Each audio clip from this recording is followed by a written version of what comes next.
Confidence है।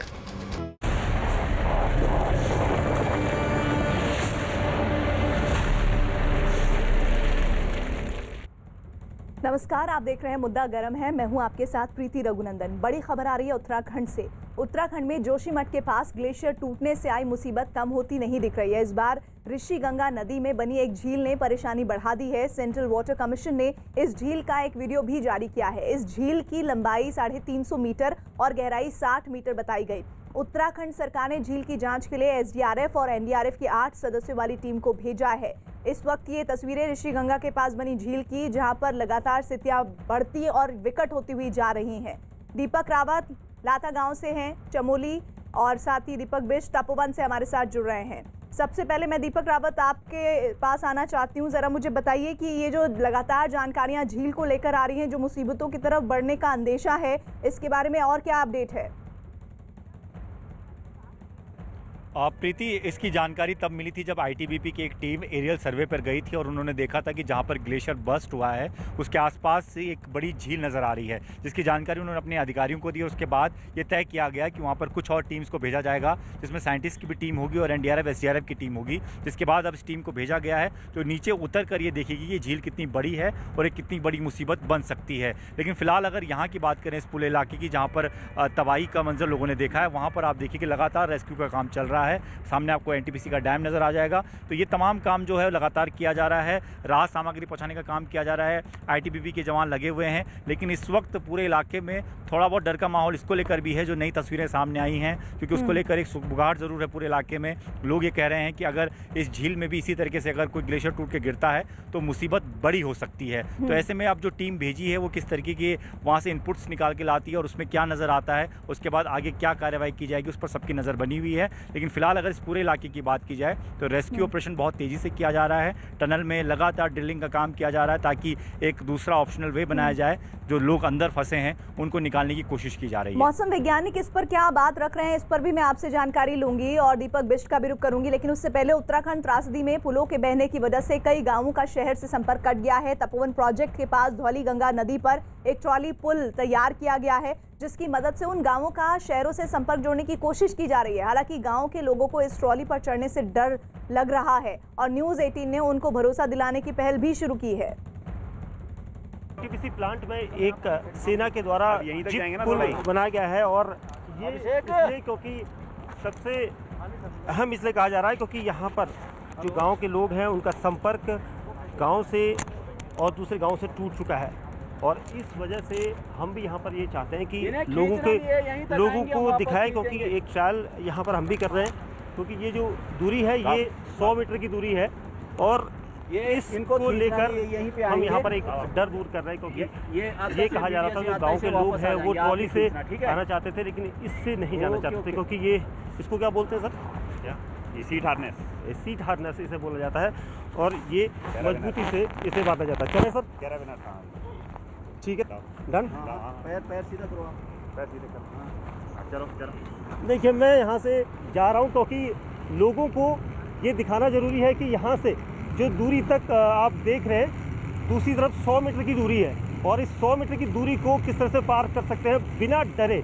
News 18 India से हम सिर्फ एक लोगों को संदेश देना चाहते हैं कि गांव के लोग जो डर रहे थे कि इस तरफ नहीं जाना है, और इस खास तौर से इसके ज़रिए, क्योंकि ट्रॉली से अमूमन लोग जाते हैं और इसके ज़रिए हम यहाँ पर ये दिखा रहे हैं कि डर के आगे जीत है।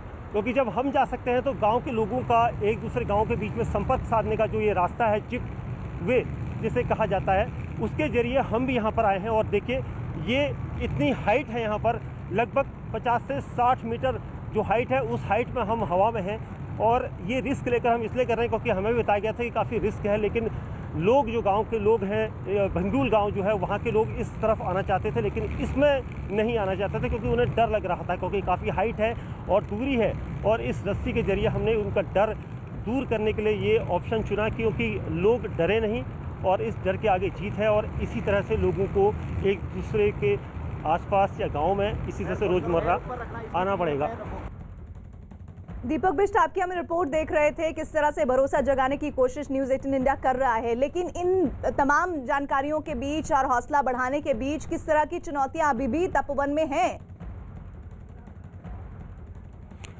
देखिए प्रीति, सबसे बड़ी चुनौती है उन जो लापता लोग हैं, क्योंकि उनमें से 27 लोग ऐसे हैं जिनकी ज़िंदगी बचाने का एक उम्मीद, एक किरण वहाँ पर जगी है, और इसको लेकर ये रेस्क्यू ऑपरेशन लगातार उस टनल के अंदर हो रहा है, क्योंकि टनल में अब तक लगभग 110 मीटर मलबा निकाला जा चुका है। 180 मीटर का टनल है, जिसके बाद 100 मीटर और अंदर जाना है। तो कुल मिला के अभी भी रेस्क्यू ऑपरेशन में बहुत बड़ा चैलेंज है, लेकिन कई आधुनिक मशीनों के जरिए अब एनटीपीसी के कर्मचारी और अधिकारी जो है इस पर नज़र बनाए रखे हैं, क्योंकि एनडीआरएफ और एनटीपीसी मिलकर ये पूरा अब प्रोजेक्ट जो जिसके अंदर पूरा मलबा है उसको निकाल रही है, क्योंकि इन्हें ज़्यादा जानकारी और इसको लेकर अब उम्मीद है लोगों की जगह ये कहा जा रहा है कि 1 से 1.5 दिन के बाद उस जगह तक पहुंचा जा सकता है जहां पर ये 27 लोग जंक्शन में फंसे हैं, और वही एक लास्ट उम्मीद है, क्योंकि इसके अलावा जो दूसरे लोग लापता हैं, क्योंकि एक दिन पहले भी जो प्रशासनिक अधिकारियों ने एक कॉन्फ्रेंस करी थी उसमें बताया था कि इतने लोग लापता हैं, लेकिन उनकी उम्मीदें नहीं हैं। यहाँ पर इन 27 लोगों की उम्मीद है कि ये शायद बच सकते हैं, और इसको लेकर इस रेस्क्यू ऑपरेशन में सबकी निगाहें हैं। और अब यहाँ पर आईटीबीपी और सेना को हटाया गया है ताकि जो भीड़ भाड़ ना हो, और उसके साथ ही एनडीआरएफ के पास पूरा चार्ज है। अब देखना यही होगा, क्योंकि उम्मीदें हैं, जो टनल का रास्ता है उसमें मलबा काफ़ी है, पानी भर चुका है, पानी का वॉल्यूम लगातार बढ़ रहा है, ऑक्सीजन लेवल उस जगह पर है जहां 27 लोग हैं, लेकिन वहां पर पानी बढ़ रहा है।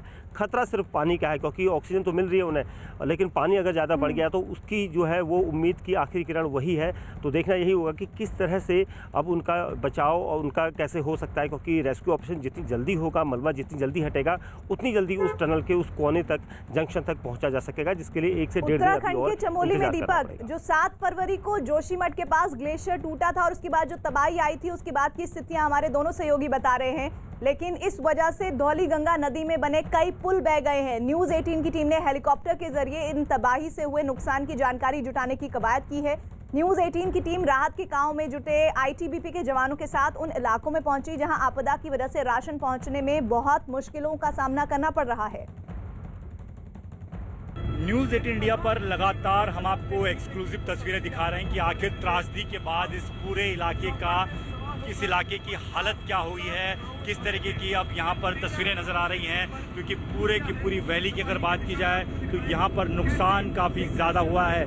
2 हाइड्रो प्रोजेक्ट, 2 से 3 गाँव को नुकसान, ये तमाम तस्वीरें हैं जो हैं वो इस पूरे इलाके की नज़र आती हैं। ये वो वैली है जिस वैली में ये पूरी त्रासदी हुई है। अलकनंदा वैली की तस्वीरें हैं, धौलीगंगा नदी और ऋषिगंगा नदी के बीच ये हम आपको दिखा रहे हैं तस्वीरें कि किस तरीके से जो गांव हैं वो तमाम गांव प्रभावित हुए हैं। करीबन 8 से 9 गांव ऐसे हैं जिनको जो बिल्कुल डिस्कनेक्ट हो गए हैं, और अब वहाँ पर जो है टेम्परेरी ब्रिज बनाने का काम किया जा रहा है। लेकिन ये ऊंचाई से आप तस्वीरें देखिए, हेलीकॉप्टर से एक्सक्लूसिव तस्वीरें हम आपको लगातार दिखा रहे हैं उस पूरी वैली की जिसने इस त्रासदी को झेला है। और ये वो इलाका है जहाँ पर धौलीगंगा नदी और ऋषिगंगा नदी मिलती है, और यहाँ की तस्वीरें आप देखिए कि अब हालात क्या हो चुके हैं। नदी में जिस तरीके का सैलाब आया, उसके बाद आसपास के किनारों में काफ़ी ज़्यादा कटाव नज़र आ रहा है। आसपास के जो घर थे वो बह चुके हैं, नीचे जो लोग वर्कर्स पावर प्रोजेक्ट में काम कर रहे थे वो बह गए हैं, उनको ढूंढने का काम लगातार किया जा रहा है। लेकिन आप ये तस्वीरें लगातार आप देखिए उन पहाड़ियों की, उन जगहों की जहाँ पर ये सैलाब जो है वो गुजरा है। हम लगातार वो तस्वीरें आपको दिखाने की कोशिश कर रहे हैं। आपको थोड़ी दूरी पर अगर मैं अपने कैमरा पर्सन विपिन पुजारी से कहूँ कि वो थोड़ा दूर की तस्वीर आपको दिखाएं तो आपको पीछे वो बर्फीले पहाड़ भी नज़र आएंगे। ये वो पहाड़ हैं जिनके सामने से ही ग्लेशियर का एक बड़ा हिस्सा टूटकर नदी में गिरा, और उसके बाद ऋषिगंगा पावर प्रोजेक्ट जो डैम था उस पर भारी नुकसान हुआ। पूरा का पूरा डैम जो है वो बह गया है, उसमें करीबन 35-40 वर्कर्स काम कर रहे थे, वो सब बह चुके हैं। तो उनकी तलाश जारी है, किसी का अभी तक पता नहीं चल पा रहा है। करीबन 3 से 4 वहाँ से जो लाशें हैं वो रिकवर की गई हैं, लेकिन उसके बावजूद अभी भी लगातार रेस्क्यू का काम चल रहा है। इन गाँव तक पहुँचना बहुत ज़्यादा मुश्किल है। यही वजह है कि दिन रात BRO एक टेम्परेरी ब्रिज बनाने का काम कर रही है ताकि इन्हें कनेक्ट किया जा सके, लेकिन तब तक जो NDRF और SDRF की टीमें हैं वो लगातार, ये देखिए रास्ता हम आपको दिखा रहे हैं, रास्ते देखिए कैसे टूटे हुए हैं। ये देखिए किस इलाके तक कहाँ तक पानी गया था, सैलाब का पानी कितनी ऊंचाई तक गया था, ये आप समझिए। जहाँ को मिट्टी थोड़ी गीली नज़र आ रही है उतनी ऊंचाई तक ये जो है वो पानी गया था। करीबन 40 से 50 फीट ऊपर तक ये पानी बहा, जिसने सबको अपने साथ बहा दिया। तो फिलहाल एनडीआरएफ और एसडीआरएफ की टीम, आईटीबीपी की टीम इस पूरे इलाके में राहत सामग्री पहुंचा रही है। ये गांव देखिए, ये गांव जो है वो पूरी तरह से कट चुका है। यहाँ पर पैदल पहुंचने का रास्ता भी नहीं है। बीच में नदी आती है, धौलीगंगा नदी, जिसको पार कर पाना बहुत ज़्यादा मुश्किल है। बहाव काफ़ी ज़्यादा तेज होता है। लेकिन अब आप देखिए, इन गांवों तक भी राहत सामग्री लगातार पहुंच रही है। इसके पीछे एनडीआरएफ, एसडीआरएफ, आईटीबीपी की टीमें हैं और लगातार हम आपको न्यूज़ 18 इंडिया पर वो एक्सक्लूसिव तस्वीरें दिखा रहे हैं कि किस तरीके से जो है, जो गांव हैं वो गांव कटे हैं। 7 से 8 गांव ऐसे हैं जो लगातार डिस्कनेक्ट हो चुके हैं। हालांकि यहाँ पर लगातार राशन और जिसके पास सोलर लाइट की व्यवस्था नहीं, वहाँ सोलर लाइट पहुँचाई जा रही है। थोड़ी देर पहले यहाँ पर कनेक्टिविटी भी ऐसी कोशिश की जा रही है कि जो नेटवर्क है वो उसको भी ठीक कर लिया जाए। वो भी काफ़ी हद तक काम कर लिया गया है। और ये वो नदी है, जो नदी आप तस्वीरों में देख रहे हैं। इसी नदी में वो सैलाब आया था। बड़े बड़े पत्थर अभी भी आपको नज़र आते हैं। और जब ये सैलाब आया तो अपने साथ सब कुछ बहाकर लेकर चला गया। तो और हादसे के 6 दिन बीत जाने के बावजूद तपोवन की सुरंग में जिंदगी की तलाश के लिए सबसे बड़ा बचाव अभियान जारी है। बचाव अभियान के लिए प्रशासन ने पूरी ताकत झोंक दी है और इसे धार देने के लिए डीआरडीओ के वैज्ञानिकों की टीम भी पहुंच चुकी है।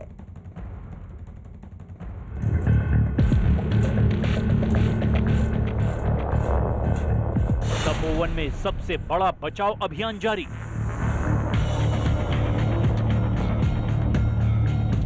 सुरंग में फंसे लोगों को बचाने का अभियान। छठे दिन भी जारी है बचाव अभियान। बचाव अभियान से जुड़ी डीआरडीओ की टीम।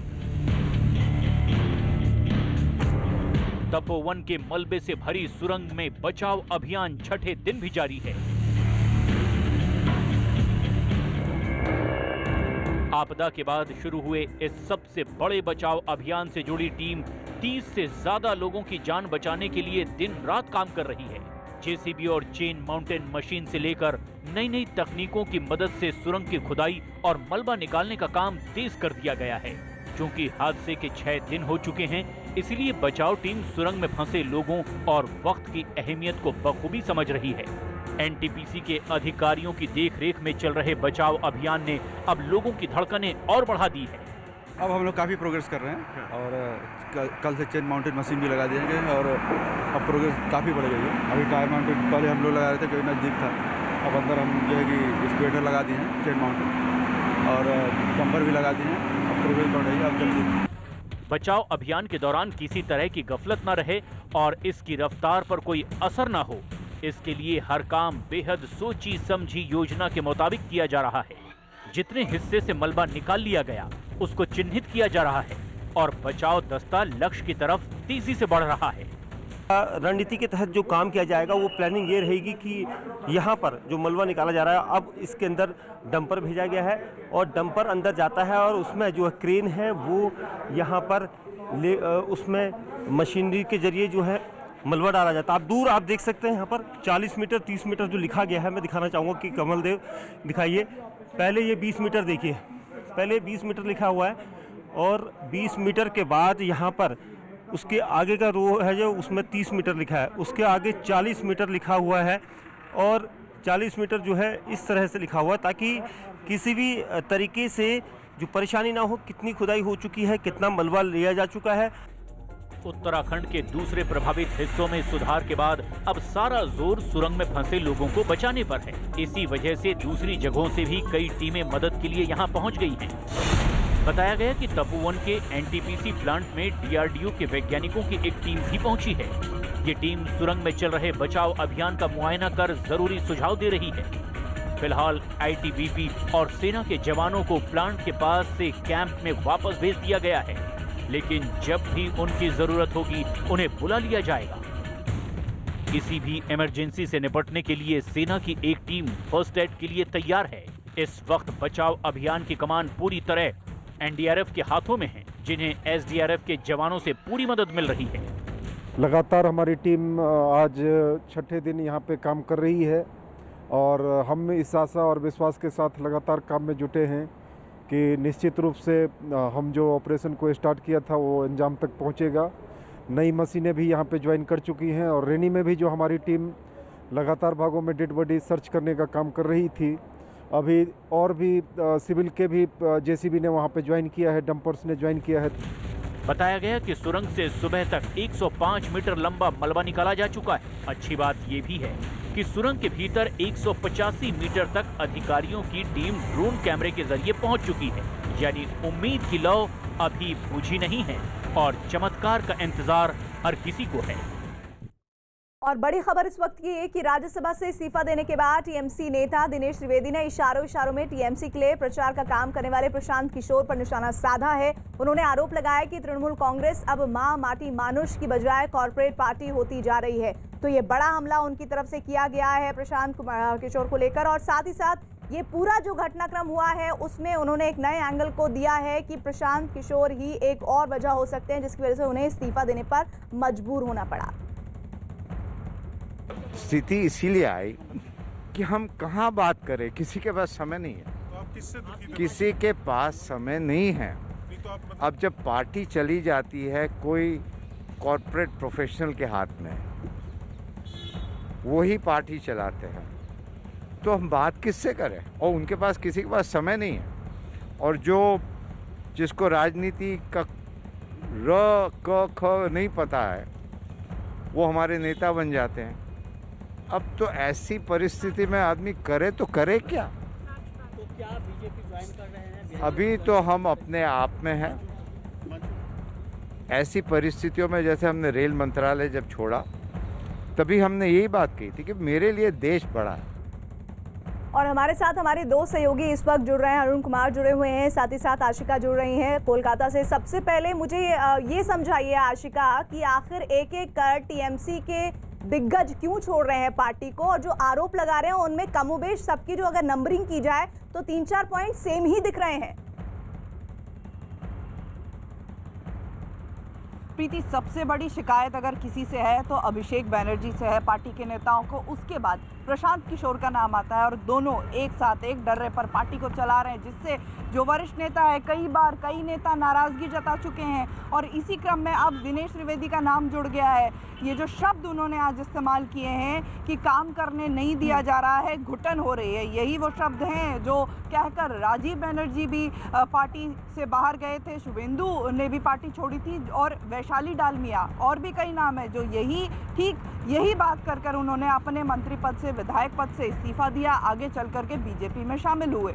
कुछ संकेत दिनेश त्रिवेदी भी यही दे रहे हैं। सूत्रों की भी माने तो जल्द ही बीजेपी में शामिल हो सकते हैं दिनेश त्रिवेदी। और उधर आज जो भी उन्होंने कहा, बड़ा झटका ममता बनर्जी के लिए। न सिर्फ वो पार्टी के वरिष्ठ नेता थे, लोकसभा में थे, राज्यसभा में थे, ममता के बेहद करीबी थे, ममता के कुछ सलाहकारों में दिनेश त्रिवेदी का नाम था। ऐसे में जाहिर है ये बहुत बड़ा झटका टीएमसी के लिए। और इससे पहले टीएमसी सांसद दिनेश त्रिवेदी ने राज्यसभा में बयान दिया कि उन्हें पार्टी में घुटन हो रही है, इसलिए वो इस्तीफा दे रहे हैं। उन्होंने कहा कि जिस तरह की हिंसा पश्चिम बंगाल में हो रही है उससे उन्हें बहुत तकलीफ हो रही है और वो अब वापस बंगाल जाना चाहते हैं। कहने का मकसद यही है कि जिस प्रकार से वायलेंस हो रहा है हमारे प्रांत में, जिस प्रकार से लोकतंत्र में कुछ भी हो, तो मुझे यहाँ बैठा बैठा बड़ा अजीब लग रहा है कि मैं करूँ क्या। हम आते हैं उस देश से जहाँ रविन्द्रनाथ टैगोर, सुभाष चंद्र बोस, खुदीराम, और वो जो कविता होती है ना कि एमुन देश कोथाय पा खुजे पाबे गो ना गो तुमी, सेजे होच्छे आमार जन्मभूमि। असल में हम जन्मभूमि के लिए ही है और कुछ नहीं। और मुझसे ये देखा नहीं जा रहा कि हम करें तो क्या सीमित है। एक पार्टी में है तो पार्टी की डिसिप्लिन है, और I am grateful to my party that they have set me here. मगर मुझे अब थोड़ी घुटन महसूस होती है कि हम कुछ कर नहीं पा रहे, उधर अत्याचार। तो मेरी आत्मा की आवाज आज ये कह रही है, और वो स्वामी विवेकानंद जो कहते थे, arise awake and stop not till the goal is reached। तो आज मुझे आत्मा ये कह रही है कि यहाँ बैठे बैठे यदि आप चुपचाप रहो और कुछ नहीं कह सकते हो, उससे अच्छा है कि यहाँ से आप त्याग पत्र दो और जाके बंगाल की भूमि में इसके लिए भी ड्यू प्रोसेस है। माननीय चेयरमैन साहब को कहता हूँ, मैं आज यहाँ से इस्तीफा दे रहा हूँ और देश के लिए, बंगाल के लिए हमेशा हमेशा इसके लिए भी एक ड्यू प्रोसेस है। माननीय चेयरमैन साहब को आप लिखित दें। अरुण, एक ऐसे नेता, एक ऐसे राजनीतिज्ञ जो जब टीएमसी का गठन हुआ तब ममता बनर्जी के साथ 1998 में साथ खड़े हुए थे, लेकिन आज ऐसी स्थितियां क्यों बन रही है और ये कितना बड़ा टीएमसी के लिए झटका है ऐन चुनाव से पहले? देखिए, आप मुकुल रॉय की बात करें, आप राजीव बनर्जी की बात करें, शुवेंदु अधिकारी की बात करें या फिर दिनेश त्रिवेदी की बात करें, ये सब लोग ममता बनर्जी के शुरुआती दिनों में उनके साथ थे। पार्टी में जब विचार विमर्श करके फैसले लिए जाते थे तब के उनके साथ के जुड़े हुए लोग हैं। अब उनको ये बात खटक रही है कि पार्टी को प्रोफेशनल चला रहे हैं, और प्रोफेशनल इसलिए चला रहे हैं क्योंकि पार्टी की कमान अभिषेक बनर्जी के हाथ में जब से गई है, उनका राजनीति का नजरिया अलग है। वो सर्वे कराते हैं, वो प्रोफेशनल संस्थाओं को हायर करते हैं, उनसे सर्वे करा के टिकट फाइनल करते हैं। यानी जो पार्टी के बड़े नेता थे उनकी बात को उतना तवज्जो नहीं दिया जाता, ये उनका आरोप रहा है। और दूसरी बात है कि ममता बनर्जी तक उनकी पहुंच बहुत सीमित हो गई है। एक जमाना ये था कि शुवेंदु अधिकारी उनके दाहिने हाथ थे, दिनेश त्रिवेदी केंद्र में रेल के मंत्री थे, तो इस तरह से इनके कद का अंदाजा आप लगाइए कि कितने बड़े कद के ये लोग थे और ममता बनर्जी तक सीधी पहुंच थी। अब हाल के दिनों में जैसा कि आपने भी कहा कि ये कॉमन आरोप है कि नेतृत्व उनकी बात सुनता नहीं, नेतृत्व तक उनकी पहुंच नहीं है, पार्टी को प्रोफेशनल चला रहे हैं, प्रशांत किशोर चला रहे हैं, और अभिषेक बनर्जी से सबकी नाराजगी क्योंकि एक जनरेशन गैप है। शायद अभिषेक बनर्जी उतना सम्मान या उतनी तरजीह इन नेताओं को नहीं दे पाते जितना ये समझते हैं कि पार्टी के फाउंडर मेंबर होने की वजह से उनको चाहिए। तो ये एक जनरेशन गैप का भी सवाल है। और जहां तक दिनेश त्रिवेदी की बात है, पिछले दिनों उन्होंने पार्टी से अलग लाइन ली थी। जब जेपी नड्डा के काफिले पर हमला हुआ था पश्चिम बंगाल में, तब उन्होंने इसकी निंदा की थी, भर्त्सना की थी, मजम्मत की थी और कहा था कि हिंसा नहीं होनी चाहिए। और डेरेक ओब्रायन ने जब से दिल्ली में पार्टी का काम संभाला है, सबसे बड़े नेता के रूप में वो टीएमसी में उभरे हैं। ये भी एक वजह है जिससे दिनेश त्रिवेदी को लगता है कि उनका कद घटाया जा रहा है या उनकी पूछ कम हो रही है, उनका महत्व कम हो रहा है पार्टी में। तो इन सब बातों को लेकर के, जैसा कि उन्होंने खुद राज्यसभा में कहा कि वो घुटन महसूस कर रहे थे, और अब आशिका जिस तरह से बता रहे हैं कि संकेत इस बात के हैं, इसके अलावा भी कोई और वजह है अरुण की दिनेश त्रिवेदी को इस तरह अपने घुटन के बारे में सदन के पटल पर बताना पड़ रहा है? उन्हें ये ऑक्सीजन कहां से मिली है, इसको भी हम समझेंगे आपसे। टीएमसी सांसद दिनेश त्रिवेदी के राज्यसभा से इस्तीफे देने के बाद बंगाल की सियासत में हड़कंप है। दिनेश त्रिवेदी ने पार्टी में घुटन का आरोप लगाया है। दावा किया जा रहा है कि वो बंगाल में जारी हिंसा पर बोल नहीं पा रहे हैं। दिनेश त्रिवेदी का इस्तीफा ममता बनर्जी के लिए बड़ा झटका माना जा रहा है, और इस बीच बीजेपी ने भी आगे आकर दिनेश त्रिवेदी को पार्टी में आने का न्योता दे दिया है। तो 5 तस्वीरें आपको हम दिखा रहे हैं। दिनेश त्रिवेदी जो 1998 से जब ममता ने टीएमसी बनाने की घोषणा की थी तब से उनके साथ खड़े थे, लेकिन अचानक से वो सदन के पटल पर आते हैं और ये कहते हैं कि अब मैं बंगाल वापस जाना चाहता हूं, मुझे घुटन होती है। ऐसी स्थिति में बंगाल पहुंच गया है और ऐसे में वो इस्तीफा दे देते हैं। बीजेपी के बंगाल प्रभारी कैलाश विजयवर्गीय ने तृणमूल कांग्रेस को बुआ भतीजी के पार्टी करार दे दिया है, बुआ भतीजा की पार्टी, और उन्हें बीजेपी में आने का न्योता दिया है। जो भी अच्छे राजनीति क्षेत्र में काम करने वाले लोग हैं, जो ईमानदारी से काम करना चाहते हैं, प्रदेश की सेवा करना चाहते हैं, देश की सेवा करना चाहते हैं और राजनीति के माध्यम से एक बड़ा समाज सेवा करना चाहते हैं, वो कोई भी टीएमसी में नहीं रह सकता, क्योंकि टीएमसी माफियाओं की पार्टी हो गई, माफियाओं को संरक्षण देने वाली पार्टी हो गई और बुआ भतीजे के अलावा वहाँ कोई दूसरा नेता नहीं है। और उनके अहंकार के कारण हर स्वाभिमानी अपने आप को कहीं ना कहीं ठगा हुआ सा महसूस करता है। और आइए एक बार फिर से सुनते हैं कि दिनेश त्रिवेदी ने राज्यसभा से इस्तीफा देते समय किस तरह से अपनी पार्टी को निशाने पर लिया। मुझे अब थोड़ी घुटन महसूस होती कि हम कुछ कर नहीं पा रहे। आज मुझे आत्मा ये कह रही है कि यहाँ बैठे बैठे यदि आप चुपचाप रहो और कुछ नहीं कह सकते हो, उससे अच्छा है कि यहाँ से आप त्याग पत्र दो और जाके बंगाल की भूमि में इसके लिए भी एक ड्यू प्रोसेस है। माननीय चेयरमैन साहब को कहता हूँ, मैं आज यहाँ से इस्तीफा दे रहा हूँ। ये तो एक अलग ही आशिका तस्वीर देखने को मिल रही है। अभी तक हम देख रहे थे जो लगातार पश्चिम बंगाल में काम कर रहे थे लोग, विधायक हो, नेता हो, कार्यकर्ता हो, उनके भीतर नाराजगी थी, लेकिन राज्यसभा में पहुंचकर उस पटल पर वहां पर ऐसी बातें कहना, ये फजीहत तो है ही टीएमसी के लिए, लेकिन आने वाले चुनाव से पहले जबरदस्त झटका है। कैसे अब इसको काबू करेगी टीएमसी?